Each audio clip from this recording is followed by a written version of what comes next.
how to repair a drill hole in a ceramic tile. In my case, I've got this towel rail in my bathroom space that the previous owner of this house placed on the wall. It's long and linear. It just doesn't work for my overall bathroom makeover that I've been working on over the past few weeks.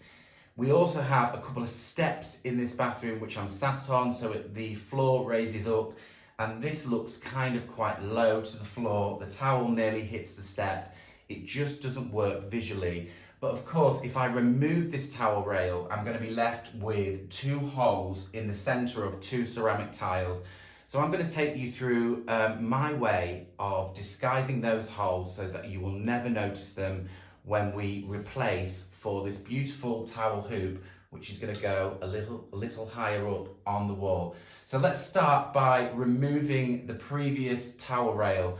Now, most of these fitments in bathrooms, underneath the fixing to the wall, there will be a little eyelet that you have to unscrew. It might be a screw, or it may be something that you need a little Allen key to unscrew. An Allen key is a hexagonal key which will fit just underneath. There's a little, I think it's called a widget.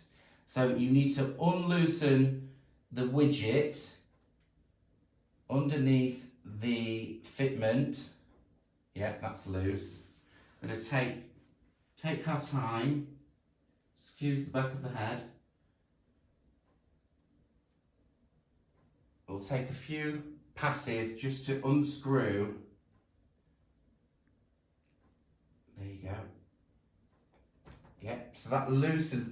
Usually with the towel hoop on the back of this one, we've got a plate that screws to the wall, and then you hook the plate in there, and underneath, I don't know if you can see that, in this case, there is a little flat-headed screwdriver. Where do we have one? We don't have one handy. I'll use this. So you unscrew the screw underneath and it will tighten into the plate, if that makes sense. But we'll do that whilst we're waiting for whatever we do here to dry.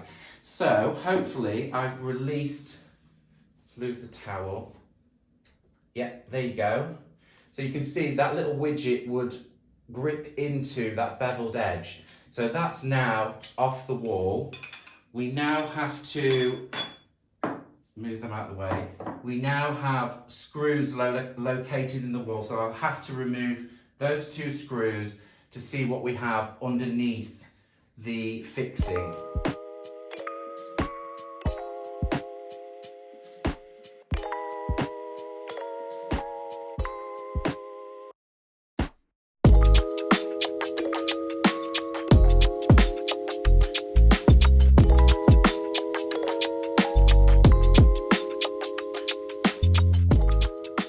So you've removed your bathroom fitting and you're now left with a hole. In my case, whoever hung this towel rail did such a good job. They probably taped off the surface to drill because the hole is super clean, which makes for an even better finish when we fill this. The other side didn't quite, the wall plug, the blue wall plug didn't quite come out, so I've poked it in. That's fine. It's not going to be seen when we've finished this treatment.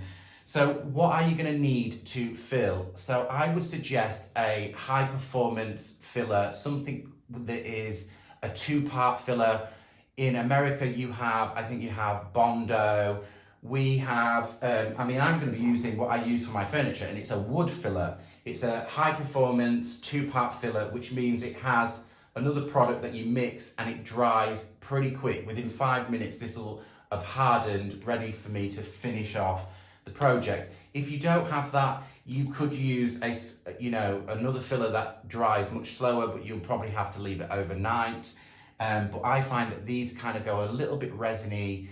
Anything that may be used for car body repairs, I think Bondo can be used for that. These are the kind of products to use.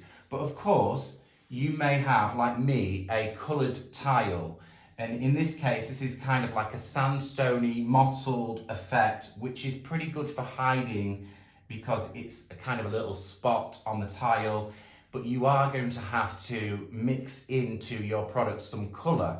And in my case, I'm always using this for my furniture project. I'm using Annie Sloan, and I've picked out 3 colours. This one is Old Ochre, I've got Old White, which is an off chalky white, and I've got a little bit of Scandinavian pink. So do study the colours that you see in here, and remember you need a white filler. And also the white is definitely going to change the colour of your pigment. So you're adding sort of colour to the whiteness. So you're going to have to gauge it, make a little palette, mix it up, and then push it into the hole. You really need to push it deep into that hole, otherwise the filler can sink over time. So let's mix up some colour with the filler. Okay, so what I've got here is my filler. I'm going to take a little bit out, and I've also got a little palette knife. This will really help push the material into the hole. So we're going to take out quite a large amount. That should do it. It's probably more than ample of the filler. Close that up. And then we're going to add the second part, just a squidge of that second part. This will make it go off. I'm going to put a little bit more than I should because I want this to go and dry pretty quick. So we're going to smush them together, mix them together so that that is ready for a little bit of colour. And what I'm going to do is separate half of this to one side because I've decided not to mix the old white in because this is white anyway, but if I separate a little bit, the tile has little spots in it. So I thought if I put little dots of white into the overall colour mix, it will be dual toned. Right, so that's that mixed. We're going to just kind of smush that there. We're going to separate a little bit of this to one side that I won't use. I'm going to push it to there. And now I've got a little spoon. I'm going to take a little bit of Old Ochre. I'm just going to dot that to one side there. Right, don't do this, guys. Don't mix. Don't contaminate your paints the way I've just done, but just for the purpose of the video, that adds a little bit of colour there. So now I'm going to incorporate a little bit of this colour into this side of a little bit of the pink, just to kind of make it a real warm, rich, and I'm going to check with my tiles when I feel like I've got this to a colour that I feel's right. You just need to get a near match.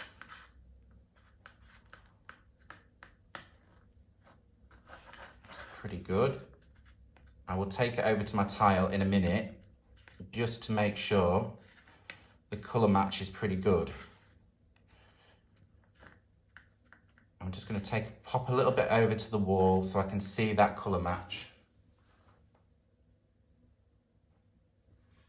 Yeah, it's pretty good. So before this starts going off, we need to take it over to the wall and start filling. Okay, so you can see my colour that I've mixed up. This is the colour that I've mixed up. It's a pretty good match, although the lighting in here is not so good with the tiles, but I'm happy enough with that. So I'm going to start pushing this in. Doesn't matter if you make a mess, into the hole. We need to push it right back. This one, of course, doesn't have the wall plug in it, so I'm just going to keep on working it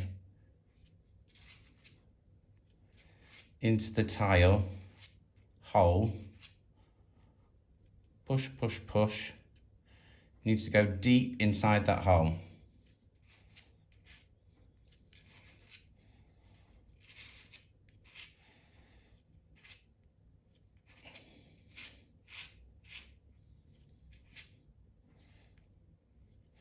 And what I advise you do is overfill. Once you've got it all in, you need to make sure that it is overfilled. You want it to hang out of that hole. You don't want it to be flush at this point. We will address that a little later.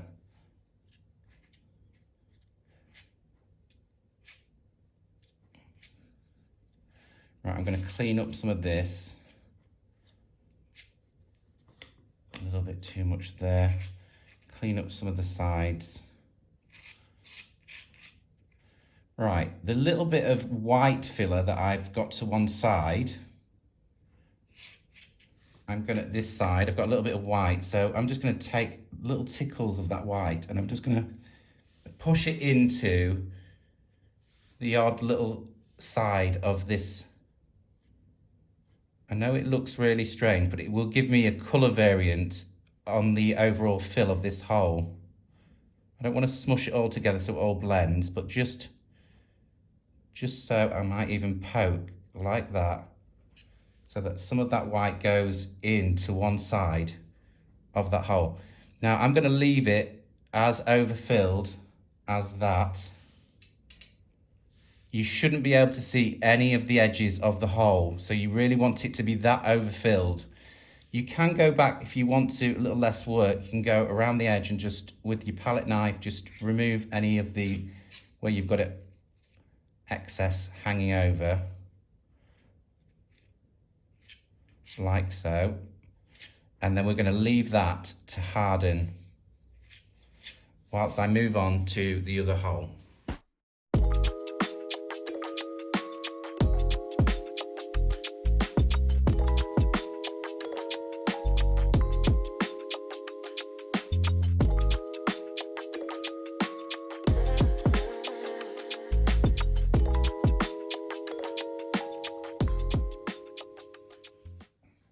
Sometimes really nice to hang your towel on the rail so you kind of get the proportions of where you want it to hang. And I'm really happy with it kind of in 3/4 of that tile, and it hangs leaving a lot more room by the step, closer to the sink, much better. So I've made a rough guesstimate to where that's going to be.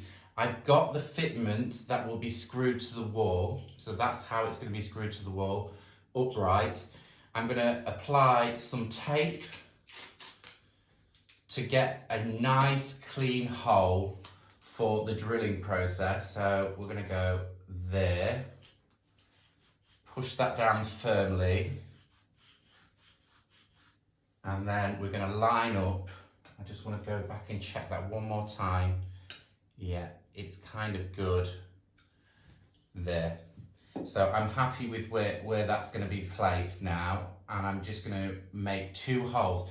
The centre hole I wouldn't use because you really do need to make 2 holes in these fitments because it will just spin round. So if you just think 1 hole is good enough, it probably won't be because it will swing around. So I'm just going to make 1 mark there, 1 mark there, kind of make sure it's square, definitely in line, and they're going to be my 2 screw holes that we're going to drill. So I'm going to find the drill bit that's the right size for the plastic wall plug, which will go in there, and then we can screw the bracket to the surface.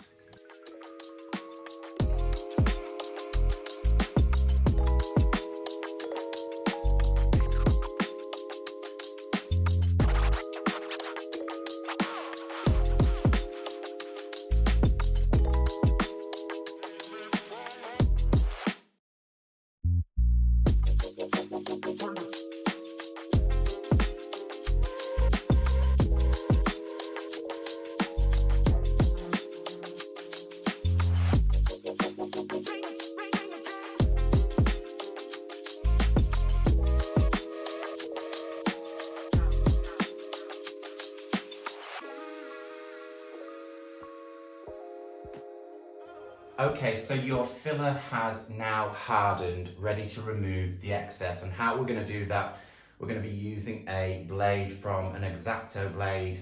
Sometimes you can get these in a little scraper, which I would advise is much better around your hands, but I don't have one. So I've taken the blade away from my Stanley knife, and I'm just going to, on a vertical, kind of trim the excess away. So I'm just kind of holding the blade to one side, and I'm just going to shim any excess to that opening kind of level to remove anything. You can scrape away any of the excess around, keeping it flat with the surface, and you should end up with quite a flat finish to the tile. Now what I can see here is I've got a little anomaly, there's a little gap where I've got a hole in the filler. I will be going back now with another mix, which I've pre-mixed, the same mix again with a little bit of old ochre. This will add a variety of colours. Although that looks quite white, if I do that, you can see it's going to have a little bit of top coat on it. When it's wet, it kind of looks more blended away. So I'm just going to work that again, and then we can fine sand it with a little bit of sandpaper. So I'm going to pop some of this in, only the smallest amount, there's a little hole. Again, it's got plenty of the paint mixed in there as well. And we will leave that to dry. Any big chunks I'll take away with the blade again. And then some sandpaper, which won't affect a ceramic tile. You can go on with sandpaper. Clean it away, and then we can do the finishing coat. Barely can see the overall mark, it's just there. We're going to shim off any excess, and then we're going to use the sanding pad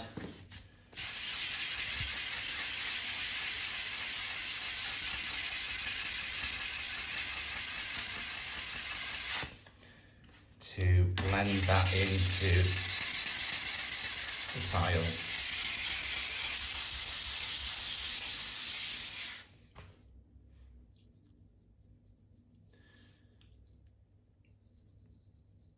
Okay, I'm super pleased with the way that this has turned out. It's so good, I can barely find the actual marks.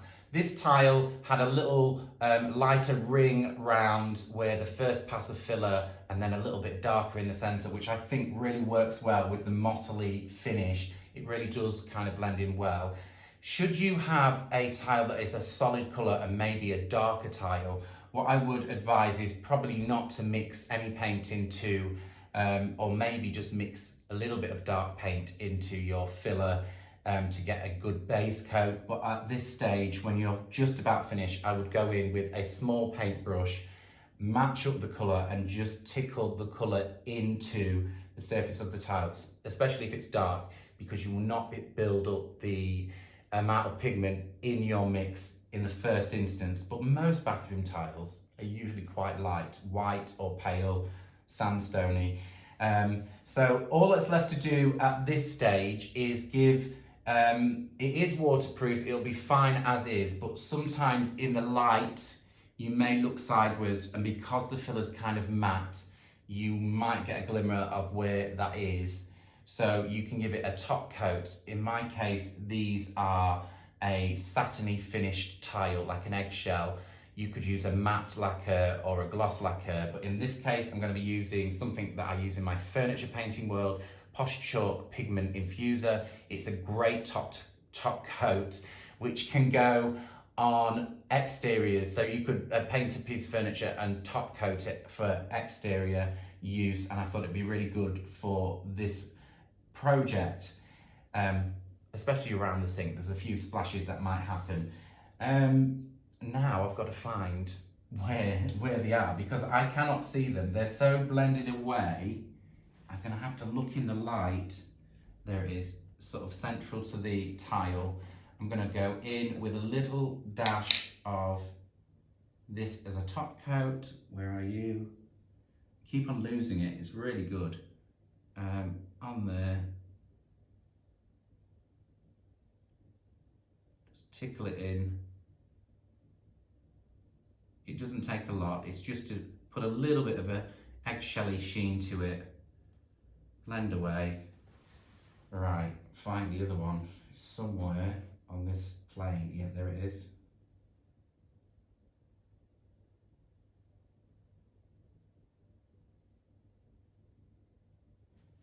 That's that's it. I'm really, really happy with it. I hope you enjoyed watching how to fix a ceramic tile with a drill hole in it. Also, while I've got you here, if you found this as a one-off in a search on YouTube, I have renovated this whole bathroom space. It's the Make Do Amendes series. Basically, I've kept all of my bathroom suite, but I've changed many things in here like this. I've painted the tile floors. If you're interested in painting your ceramic tile floor, I've added a wall mural over the tiles. That's quite clever. Please check out the description for episode 1 of my bathroom makeover, and leave me a comment, or even better, subscribe. I will see you on the other side. Take care.